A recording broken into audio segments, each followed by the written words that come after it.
Pemirsa Cahaya Pagi, ini ada isu yang lagi hangat nih mengenai masalah kepemilikan tanah yang tengah menerpa keluarga artis peran Nirina Zubir. Beberapa bidang tanah dan bangunan milik keluarga di Jakarta Barat dirampas oleh mafia tanah yang melibatkan asisten rumah tangganya. Kasus ini sekaligus membongkar trik mafia tanah di tanah air. Berikut liputannya. Artis peran Nirina Zubir tak kuasa menahan emosinya saat dipertemukan dengan mantan asisten rumah tangganya yang kini menjadi tersangka perebut aset tanah orang tuanya senilai 17 miliar rupiah. Berat sekali hati saya untuk hari ini ketemu sama dia dan tidak ada sedikit pun dia sampai detik ini niatan untuk memohon maaf. Jalan aja menatap mata saya dengan sebegitunya. Even sudah di saat seperti ini kamu masih berani menatap mata saya seperti itu. Dari 5 orang yang ditetapkan sebagai tersangka, 3 orang telah ditahan. 2 wanita dan 1 pria ini diduga merampas 6 sertifikat tanah dan bangunan milik keluarga Nirina Zubir yang berada di kawasan Jakarta Barat. Dalam aksinya, mantan asisten rumah tangga Nirina mengubah hak kepemilikan 6 sertifikat dengan cara memalsukan hak kuasa.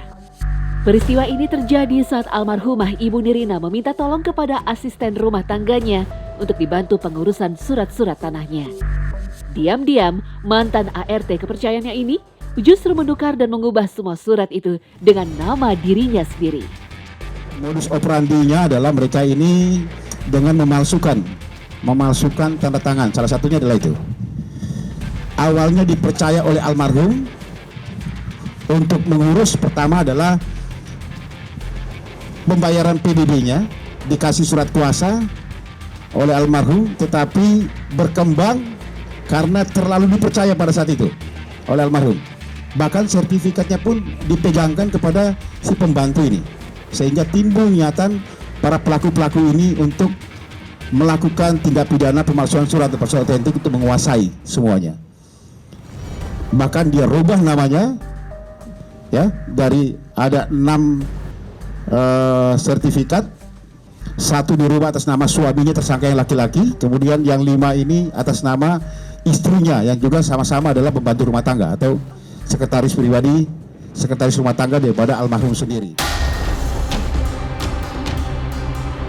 Aksi mafia tanah memang sudah banyak meresahkan.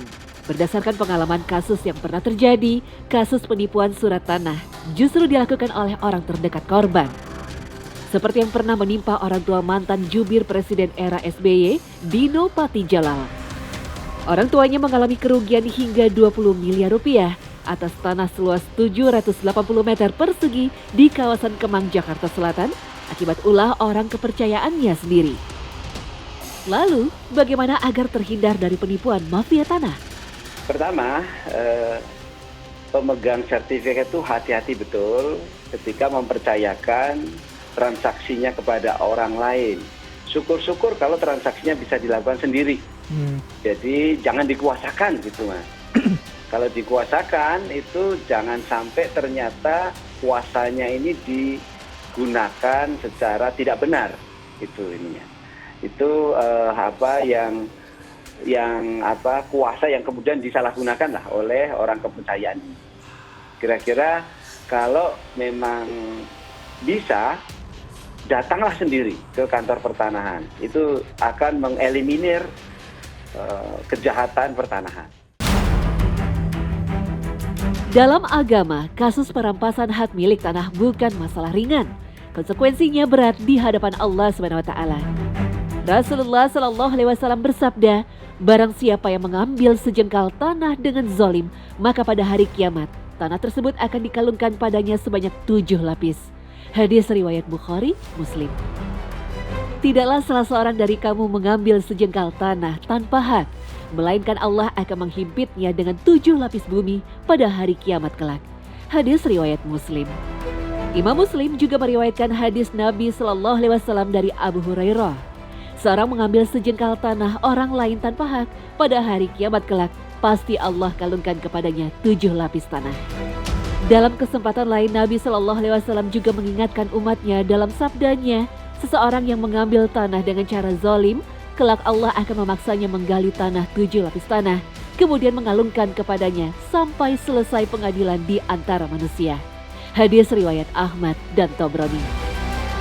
Menjelaskan hadis ini, ulama kontemporer menegaskan bahwa orang yang memiliki tanah, maka dia memiliki juga tanah bagian bawahnya sampai 7 lapis bumi. Maka tidaklah boleh seseorang melubanginya, kecuali dengan izinnya.